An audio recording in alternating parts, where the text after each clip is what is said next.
The stars were quiet that night. Commander stood at the front window of her small patrol shuttle and watched the darkness of space stretch out before her. She had been a soldier for 15 years. She had seen battles, lost friends, and earned every medal on her uniform.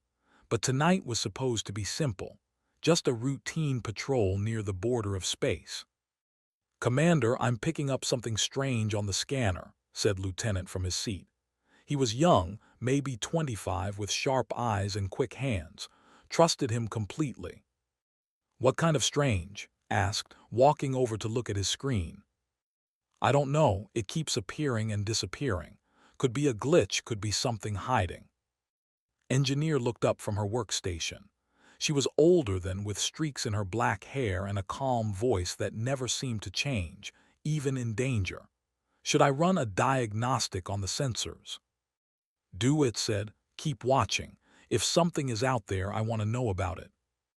The shuttle continued forward through the empty space. They were far from Earth, far from any human colony. This part of the galaxy belonged to an ancient alien species that had ruled their section of space for over 1,000 years. They were tall, with skin and 4 eyes arranged in a diamond pattern on their faces. They moved slowly and spoke even slower. To them, humans were nothing. Just young creatures who had only recently learned to travel between stars. They did not hate humans, they simply did not care about them. To the humans were like insects, small, weak, not worth attention. Had met diplomats before. She remembered how they looked at her, like she was a child playing with toys she did not understand. It made her angry, but she kept that anger hidden. A good soldier controls their emotions. "Commander's" voice was sharp. "3 ships just appeared, they came out of nowhere, they're war cruisers." His heart jumped, but her face stayed calm. "How far?" 2,000 kilometers and closing fast." "Get the engines ready for emergency jump. Send a distress signal to the horizon." Both officers moved quickly. The shuttle's engines hummed louder as pushed them toward maximum power. On the communication screen, typed rapidly, sending their location and situation back to Captain and the rest of the United Earth Fleet. But they were faster than anyone expected. The first shot hit the shuttle's left wing. The whole ship shook violently and grabbed the wall to keep from falling. Sparks flew from a control panel. Alarms screamed. "Wing is gone," shouted. "We can't jump now." "Return fire," ordered. Activated the shuttle's small weapons and fired back at the approaching ships, but it was like throwing stones at a mountain. The cruisers were massive, covered in heavy armor. The shuttle's weapons did nothing. Another shot. This one hit the back of the shuttle. Heard scream as fire erupted behind her. She turned and saw her engineer fall, her body thrown against the wall by the explosion. Ran toward her, but she knew before she arrived. Eyes were open and empty. She was gone. "Commander, they're targeting the cockpit," stood up, reaching for his sidearm. "We have to." The third shot came through the front window. The glass shattered. The cold of space rushed in for just a moment before the emergency shields activated. But that moment was enough. Was pulled toward the breach, his body hitting the broken glass. By the time the shield sealed, he was not breathing. Fell to her knees. 2 of her people gone in seconds. She had served with them for 3 years. She knew their families, their dreams, their fears, and now they were dead. The shuttle was dying. Power was failing. The lights flickered, and the alarms slowly went quiet as the systems shut down one by one. Stood up, her leg was injured. Blood ran down her arm from a cut on her shoulder, but she was alive, and she was not going to die on her knees. She grabbed a weapon from the emergency locker and waited by the door. Minutes later, she heard the sound of metal connecting with metal. They were boarding her ship. The door opened with a hiss. 3 soldiers stepped inside. They were tall, almost 3 meters, wearing black armor that covered their bodies. Their 4 eyes looked at her without any emotion. Fired, her first shot hit the lead soldier in the chest. He stumbled but did not fall. Their armor was too strong. One of them moved toward her with speed that seemed impossible for such a large creature. Before she could fire again, a massive hand grabbed her arm and twisted. She heard the crack before she felt the pain. Her weapon fell to the floor. They pushed her down and held her there. She fought, kicking and biting, refusing to give up, but they were too strong. "This one has spirit," one of them said. His voice was deep and slow. "The High Commander will want to speak with her." They dragged her out of the shuttle and into their cruiser. As she was pulled through the dark hallways of the alien ship, saw more watching her. Some looked curious. Others looked amused. None of them looked afraid. They threw her into a small cell with metal walls and no windows. The door closed behind her with a heavy sound. Sat in the darkness and breathed. Her arm was broken. Her body was covered in blood. Her crew was dead, but she was not finished. Somewhere far away, she knew her distress signal was traveling through space. She knew Captain would receive it. She knew what would happen next. The thought they had won. They thought capturing one human woman was a small thing. They did not understand what they had just started. Closed her eyes and thought about her grandmother. The old woman used to tell her stories about their ancestors, about warriors who never gave up, who kept fighting even when everything seemed lost. "They think we are weak," her grandmother used to say. "Let them think that. It makes their surprise so much greater." Smiled in the darkness. They had made a mistake tonight, the biggest mistake of their long history. And soon, very soon, they would understand exactly what that mistake would cost them. Far across the galaxy, on the bridge of the UEF flagship Horizon, Captain watched a small light appear on his screen. A distress signal from his shuttle.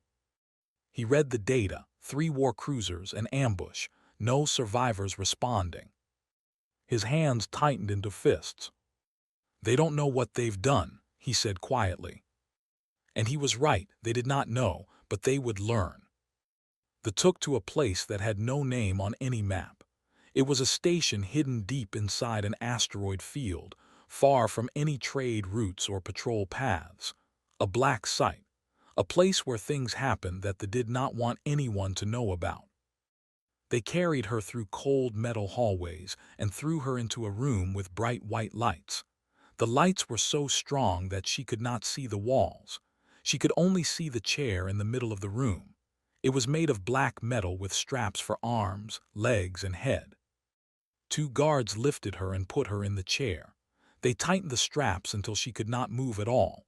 Then they left without saying a word. Waited. Time moved strangely in that white room. She could not tell if minutes or hours passed.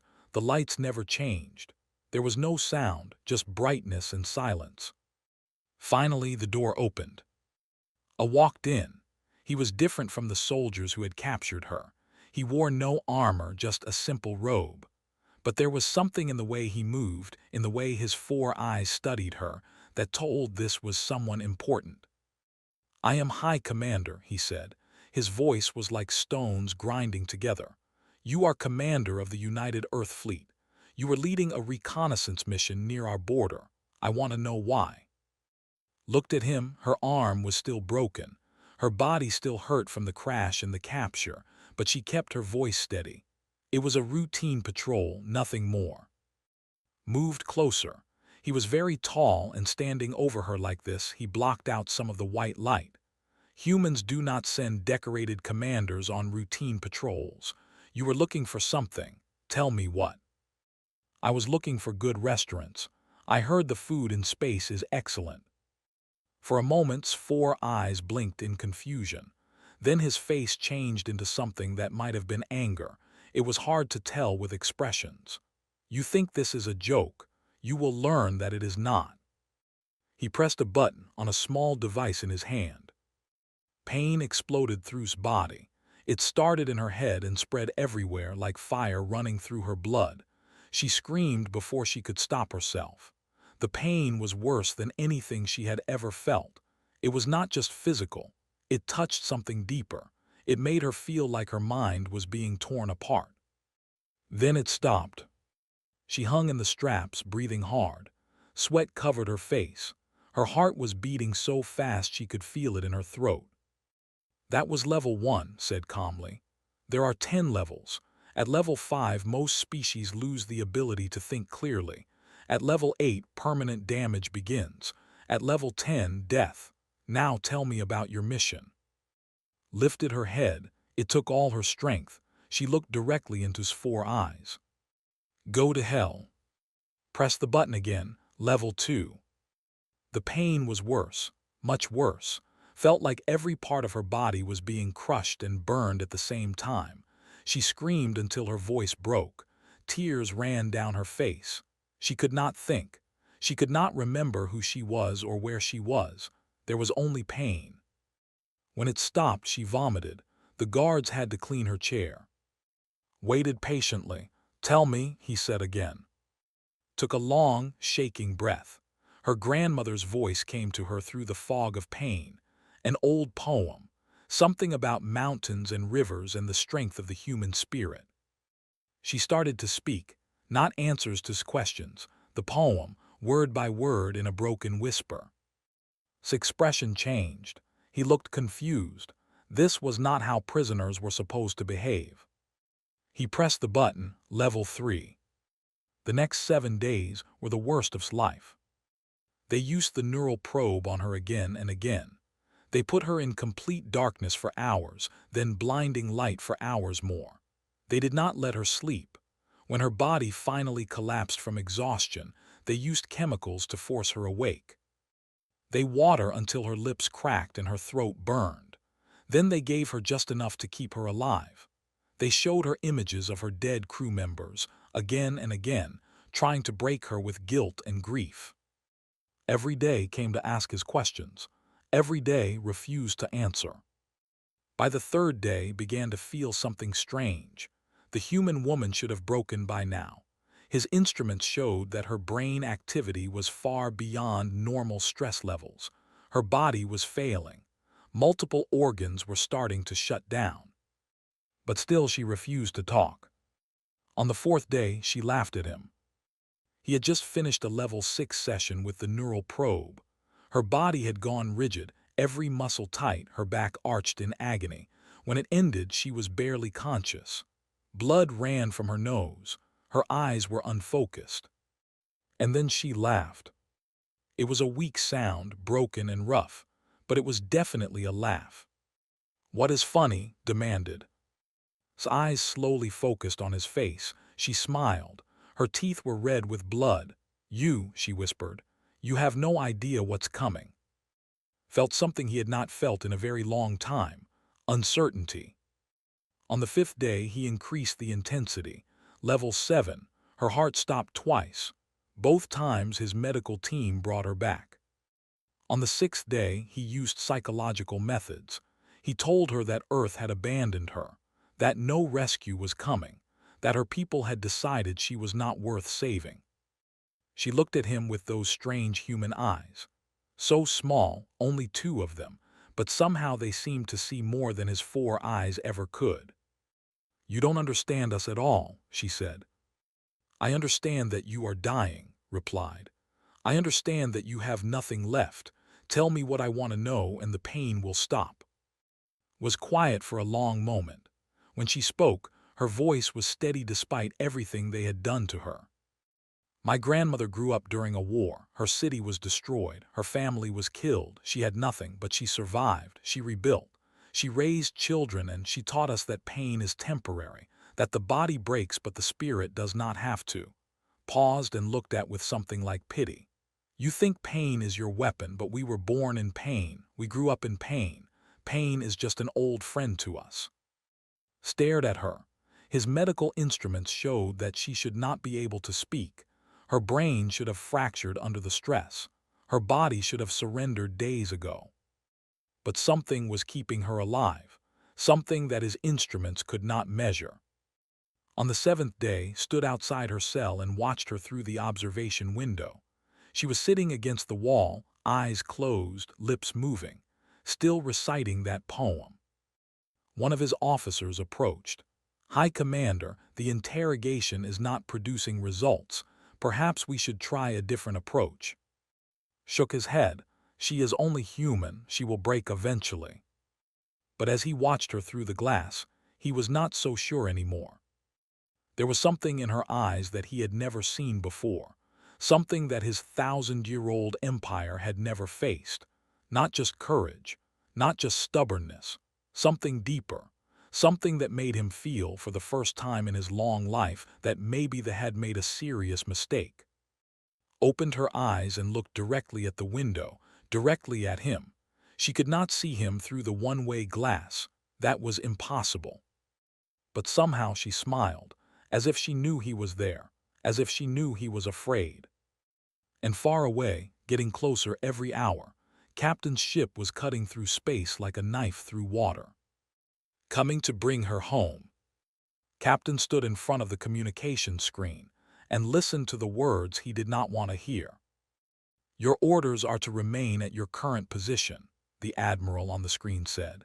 His name was Han, and he was one of the highest-ranking officers in the United Earth Fleet. His face was tired and his voice was cold. "The diplomatic corps is handling this situation. We cannot risk a war with the over one officer." His hands tightened into fists at his sides. "One officer, sir, that one officer is commander. She has served the fleet for 15 years. She has saved hundreds of lives, including mine. We cannot just abandon her." "We are not abandoning her. We are using proper channels, to deny having any human prisoner. Our diplomats are working too." "They're lying," interrupted. "We received her distress signal. We know exactly where she was taken. Every hour we waste talking, they could be killing her." Admiral Hand's expression hardened. "Captain, I understand your feelings, but I am giving you a direct order. You will not take any action that could be seen as hostile by the... You will wait for diplomatic resolution. Is that clear?" Was silent for a long moment, then he nodded slowly. "Yes, sir, it is clear." "Good, hand out." The screen went dark. Stood alone on the bridge for several minutes. Around him, his crew worked quietly. They had all heard the conversation. They all knew what had happened. Finally, Lieutenant Bora spoke up. She was young, but she was one of the best pilots had ever seen. "Sir, what do we do now?" Turned to face his crew. 20 faces looked back at him. Some were scared. Some were angry. All of them were waiting. "I want everyone who served with Commander to meet me in the briefing room in 1 hour," he said. "Everyone else, continue normal operations." He walked off the bridge without another word. 1 hour later, the briefing room was full. Looked around and counted 17 people. Pilots, engineers, soldiers, medical staff. All of them had worked with at some point. All of them owed her something. In the front row sat Sergeant Minu. He was a quiet man with sad eyes and strong hands. 3 years ago, his sister had been part of squad during a mission that went wrong. The sister had been killed, but had carried her body back through enemy territory for 2 days. She had refused to leave anyone behind, even the dead. Minu had never forgotten that. "I'm going to say this once," began. "What I'm about to propose goes against direct orders. If we do this, we will be breaking military law. We could lose our careers. We could go to prison. We could die." He paused. "I'm going after Commander. Anyone who wants to join me can. Anyone who doesn't can leave now, and I will never think less of them." Nobody moved. Minu spoke first. "She never left anyone behind, neither do we." Others nodded. A few said similar things. Not one person stood up to leave. Felt something warm in his chest, pride maybe, or something deeper. "All right," he said, "here's the plan." They worked through the night. Using contacts that had built over 20 years of service, they tracked the path of the ships that had ambushed. A smuggler who owed a favor provided coordinates for a hidden station in an asteroid field. An old friend who worked in intelligence confirmed that human life signs had been detected at that location. By morning, they had everything they needed. The only problem was the ship. The Horizon was a large cruiser, too big and too slow for what they needed, and if they took it, they would be detected immediately. That was when Admiral contacted them. She was old now, with white hair and deep wrinkles on her face, but her eyes were still sharp.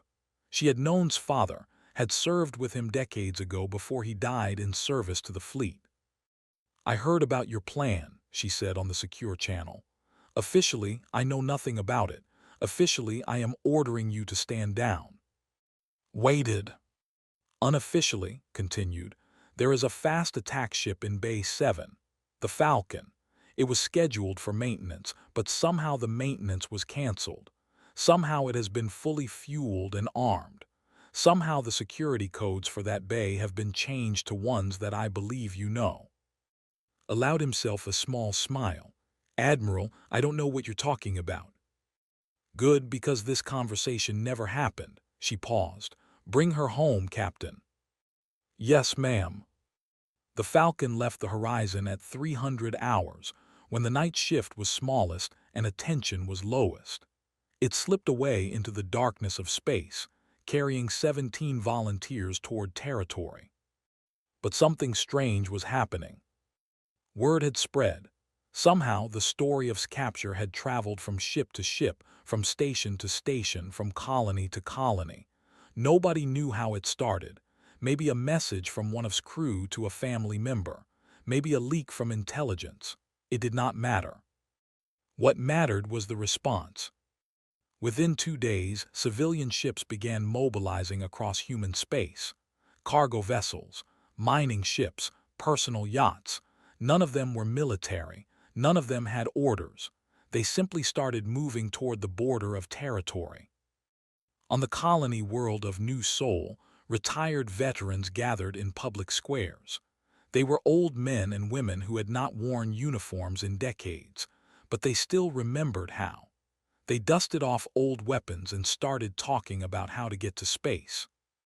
On Earth, protests began outside the government buildings. Thousands of people demanding action, demanding that humanity do something.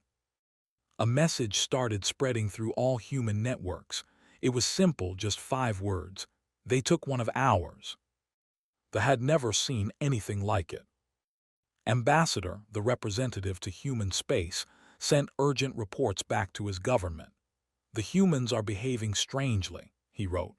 "They seem to be organizing outside of their official command structures. Civilian ships are moving without orders.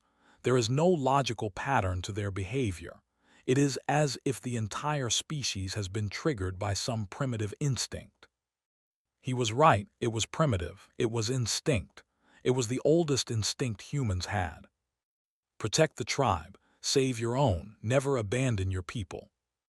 On the Falcon, speeding through space toward the asteroid field, Minyu looked out the window at the stars. Somewhere behind them, he knew, hundreds of ships were following. None of them had been asked. None of them had been ordered. They were just coming, because one of their own had been taken. "She would hate this, you know," he said quietly. "All this attention." Sitting in the pilot's seat, smiled. "Yes, she would probably yell at us for being stupid and emotional. And then she would do the exact same thing for any of us." Minyu nodded. That was true. That was who they all tried to be. The Falcon flew on through the night. 3 days later, they arrived at the asteroid field. The station was exactly where the intelligence said it would be. A dark shape hiding among the rocks, like a spider waiting in its web. Gathered his team. "We go in quiet," he said. "We find we get out. No unnecessary fights, but if someone tries to stop us." He did not finish the sentence. He did not need to. Every person in that room knew what they were willing to do. Every person had already made their choice. Somewhere on that station was waiting. They were going to bring her home. Or they were going to die trying. The Falcon drifted silently between the asteroids, its engines cold and dark. Inside, 17 humans checked their weapons and armor one last time. Nobody spoke. They all knew what was coming. Watched the station grow larger on his screen. It was built into the side of a massive rock, almost invisible unless you knew where to look. No windows, heavy armor plating, defense guns hidden in the asteroid's surface. "How do we get in?" Lieutenant Bora asked quietly. "There," pointed to a small port on the lower section of the station. "Waste disposal. They pump their trash into space through that port. According to our intelligence, it opens automatically every 6 hours." "We're going in through the garbage." Sergeant Minu raised an eyebrow. "Unless you have a better idea." Minu shrugged. "I've done worse things for people I care about." They waited in the darkness of space for 3 hours until the waste port opened. A stream of frozen garbage drifted out into the void. The Falcon's small shuttle slipped in before the port closed again. Inside the station, the air smelled terrible. The team moved quickly through narrow maintenance tunnels, following the map that intelligence had provided. The station was large, designed for hundreds of staff. Finding one human prisoner would not be easy. But they had an advantage: a small device that could detect human DNA. Engineer, a thin man with nervous hands, held it like a compass as they moved through the darkness. "This way," he whispered, pointing left. They moved like shadows. When they encountered workers, they waited until the aliens passed. When they found security doors, hacked them open. Slowly, carefully, they went deeper into the station. Then something went wrong. A guard turned a corner and walked directly into Minu. For a split second, both of them froze. The guard was young, maybe not even fully grown by standards. His 4 eyes went wide with shock. Minu moved first. His knife came up and went into the guard's throat before the alien could make a sound. The body fell. Minu caught it and lowered it gently to the floor. "We need to move faster," said. "They'll notice he's missing." They ran now, no longer trying to be completely silent. The DNA tracker led them down 3 more levels into the deepest part of the station, the detention level. 2 guards stood outside a heavy metal door. They saw the humans coming and reached for their weapons. Lieutenant Bora was faster. She fired twice. Both guards dropped. Ran to the door controls and started working. Seconds felt like hours. Finally, the door hissed open. The room behind it was white, painfully bright. In the center sat a chair covered in straps and wires. Medical equipment surrounded it, displaying numbers and graphs that nobody understood. But the chair was empty. "Where is she?" Minu's voice was tight with fear. Looked around the room. There was another door on the far side, a smaller one, a cell. He walked to it and looked through the small window. Was there, sitting against the wall, eyes closed, lips moving slightly. She looked terrible. Her face was thin and pale. Dark circles surrounded her eyes. Bruises covered her arms. Her uniform was torn and stained with blood. But she was alive. Opened the cell door. Eyes snapped open. For a moment she did not seem to recognize him. Then her cracked lips formed a small smile. "Took you long enough," she whispered. "Can you walk?" Knelt beside her. "I can do more than walk." She grabbed his hand and pulled herself up. Her legs shook, but she stayed standing. "I'll walk out of here on my own feet." Alarms started screaming throughout the station. Red lights flashed. They had been discovered. "Time to go," Minu said. They moved as fast as could manage. She refused to let anyone carry her, but she accepted Minu's shoulder to lean on. Through the corridors they ran, following their path back toward the waste port. But they were waiting. They came around a corner and found 20 soldiers blocking their way. Full armor, heavy weapons. The lead soldier was massive, even by standards. "Stop," the soldier commanded. "You cannot escape. Surrender the prisoner and we will let you live." Stepped forward. His weapon was small compared to what they carried, but his voice was steady. "No. You are 17, we are 20. You cannot win this fight." Smiled. It was not a friendly smile. "You don't understand humans very well, do you?" He fired first. The battle began. It was not clean or elegant. It was brutal and bloody and loud. The humans were outnumbered, but they fought with a fury that they had never seen before. They did not fight like soldiers following orders. They fought like animals protecting their family. Bora took a shot to the shoulder but kept firing with her other arm. Who had never been in real combat before, screamed as he charged at twice his size. Minyu fought with his knife when his gun ran empty, cutting through the gaps in armor. 3 humans fell, then 4, but they kept fighting. And then the impossible happened. A massive explosion shook the station. Part of the ceiling collapsed. Through the dust and debris, saw something that made his heart soar.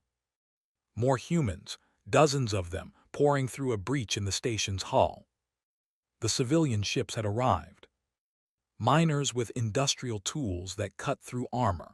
Cargo haulers with jury-rigged weapons. Retired veterans who had flown through an asteroid field in ships that should not have made it. They had come. Against all logic, against all orders, they had come. The soldiers, suddenly outnumbered, began to fall back. Their formation broke. Their confidence shattered. In the chaos, grabbed and ran. They reached the docking bay where a civilian cargo ship had crashed through the station's defenses. The ship's captain was a haired woman named. She had been a military pilot 30 years ago. "Get on," she shouted. "We don't have much time." They climbed aboard. The ship pulled away from the station just as reinforcements arrived. Behind them, the asteroid field lit up with weapons fire as human ships covered their escape. Sat against the wall of the cargo bay, breathing hard. Around her, the survivors of the rescue team checked their wounds and caught their breath. They had lost 5 people, 5 good soldiers who had volunteered knowing they might not come back. Minyu sat next to. He did not say anything. He just sat there, close enough that she knew she was not alone. After a long silence, spoke, "Why? Why what? Why did you come, all of you? You could have died, you almost did die. Why would you do that for one person?" Minyu was quiet for a moment. Then he said, 3 years ago my sister died on a mission. You carried her body for 2 days through enemy territory. You didn't have to, she was already dead, but you refused to leave her behind. Look down, I remember. You gave her back to us. You gave my family the chance to say goodbye, to bury her properly. Minyu's voice was thick with emotion. You think we would do any less for you? Did not answer. She could not. The tears she had held back for 7 days finally started to fall. The cargo ship flew on through the darkness, carrying its precious cargo home. Behind them the station burned, and across the galaxy word was spreading. The humans had struck back. They had walked into the heart of territory and taken back what was theirs. The war was not over, it was only beginning. But for now, in this moment, there was only relief, only gratitude, only the simple joy of having someone you care about alive and safe beside you. Closed her eyes and leaned her head against the wall. She was going home. High Commander stood before the High Council and tried to explain how everything had gone so wrong. The council chamber was ancient, carved from stone over 1,000 years ago when the Empire was young. 7 council members sat in a half-circle on raised platforms, looking down at with their 8 eyes per face, all fixed on him with cold judgment. You told us humans were weak, the first counselor said. Her voice was like ice. You told us they would not respond to the capture of one soldier. You told us we had nothing to fear. Straightened his back. The intelligence suggested. The intelligence was wrong. You were wrong. The first counselor leaned forward. One of our black sites has been destroyed. 47 soldiers are dead, and the humans are not stopping. She was right. Even now, human ships were gathering at the border of space. Military ships and civilian ships together, forming a fleet unlike anything the galaxy had seen before. There was no central command, no single leader giving orders. They were simply waiting. What do they want? Another counselor asked. Before could answer, an aide rushed into the chamber. His 4 eyes were wide with fear. "Counselors, we are receiving a transmission. From the human admiral, she demands to speak with us directly." The first counselor nodded. "Show us." A holographic image appeared in the center of the chamber. Admiral stood in her uniform, hair pulled back, eyes sharp and clear. Behind her, through a window, the gathered human fleet was visible. "Members of the High Council," she began. "7 days ago, your forces captured commander of the United Earth Fleet. They tortured her for information. They tried to break her. They failed." Her voice was calm, but there was steel beneath the calm. "We came for her, not because of orders, not because of politics. We came because she is one of ours, and we do not abandon our own." The first counselor spoke. "You have invaded our territory. You have killed our soldiers. You have committed acts of war. There will be consequences." Almost smiled. "Almost. Will there? Look at your scanners, counselor. Count our ships, not just the military ones. Count the cargo ships and the mining vessels and the personal craft. Count the retired veterans and the young volunteers and the ordinary citizens who flew across the galaxy because one woman needed help." She paused to let that sink in. "You thought we were weak because we do not live as long as you. You thought we were primitive because our civilization is young. You thought you could take one of us and we would simply accept it." Now she did smile. It was not a kind smile. "You were wrong." "What do you want?" the first counselor asked. "Nothing. We already have what we want. We have our commander back. We have proven that we will fight for each other. And we have taught you a lesson that I hope you will not forget." "And what lesson is that?" Stepped closer to the camera. Her eyes seemed to look at each counselor directly. "Do not mistake our kindness for weakness. Do not mistake our patience for fear. We are humans. We have been fighting since the day we first stood up on 2 legs. We have survived ice ages and plagues and wars and disasters. We have clawed our way from the mud to the stars through nothing but stubbornness and refusal to give up." She let her words hang in the air. "You had 7 days to break one woman. You failed. Now imagine what would happen if you tried to break all of us." The transmission ended. The council chamber was silent for a long time. Finally, the first counselor turned too. Her expression was unreadable. "You said they were weak." Had no response. Far away, on the medical ship Aurora, lay in a comfortable bed and let the doctors work on her broken body. They had fixed her arm, treated her internal injuries, and given her medicine for the pain.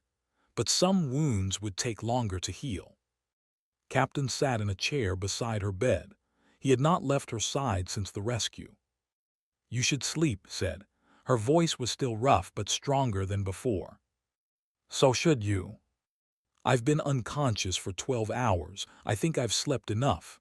She turned her head to look at him. "What's happening out there?" Sighed. "Everything. The fleet is still at the border. Gave them a message they won't forget. Politicians are arguing about what to do next. The whole galaxy is watching. And the people who came to rescue me, the civilians. Most of them are going home. They did what they came to do," smiled slightly. "You should have seen it. Cargo ships and mining vessels flying into battle. Old veterans who hadn't touched a weapon in decades. A grandmother from New Seoul who flew her personal yacht through an asteroid field to help." Was quiet for a moment. "I didn't ask them to do that." "No, that's why they did it." She did not understand at first, saw her confusion and tried to explain.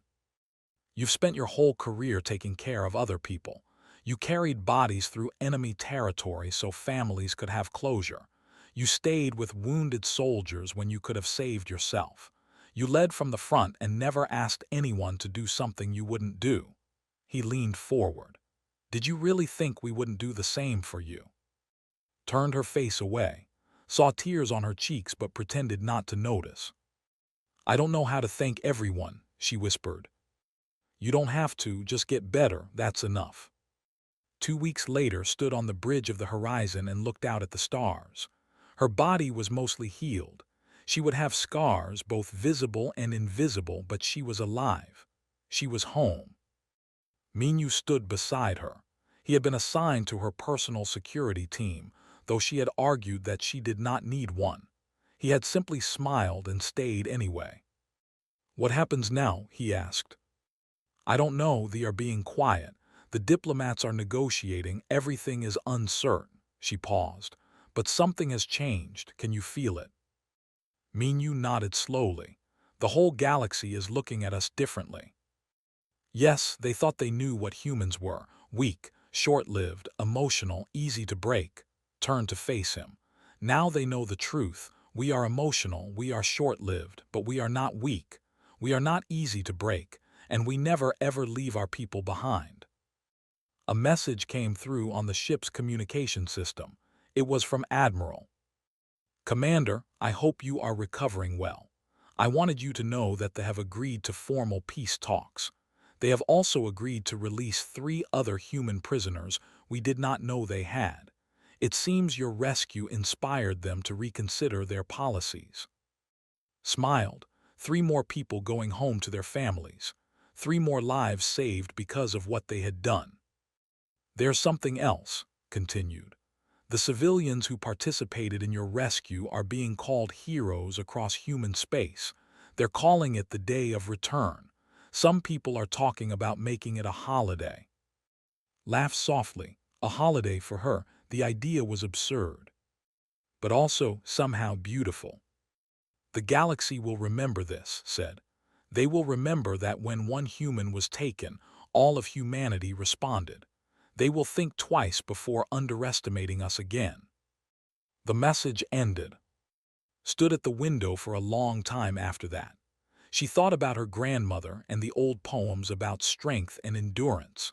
She thought about the people who had come for her, strangers and friends alike, risking everything for one person they might never meet.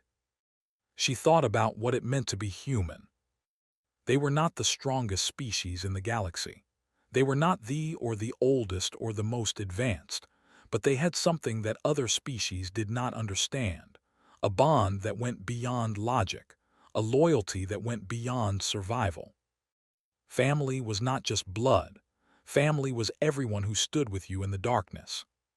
And when one member of the family was hurt, the whole family felt it. The whole family responded. They had learned that lesson the hard way, suspected they would not forget it. She turned away from the window and walked toward the bridge door. There was work to do, recovery to complete, a life to rebuild.